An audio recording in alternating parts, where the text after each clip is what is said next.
Okay, we're going to look at the first principle now. It's called the principle of opportunity cost. And the idea is the opportunity cost of something is what you sacrifice to get it. So let's do a simple example, the cost of college. Surprisingly, if you ask most people what the cost of college is, they're going to say the cost of college is the cost of a textbook, the tuition, and all the fees and room and board. So let's do an example. Suppose it's $40,000 is the cost, and that's the money spent on tuition, books, fees, and so on. So that should be included in the cost of college. But there's also another opportunity that we need to also include, another cost, and that is what you could have earned during those 4 years working instead of going to college.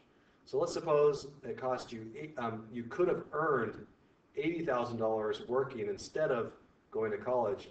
Well, then you need to include that in the cost of college. So there's the money you spent, that should be included in the opportunity cost of going to college, because you could have used that money and spent it somewhere else. So that's part of the opportunity cost of college.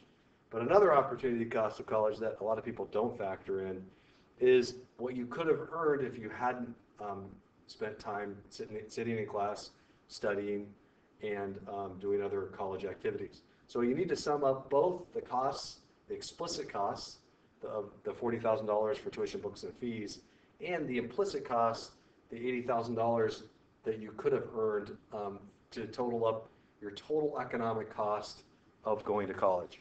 So that's a good example of opportunity cost.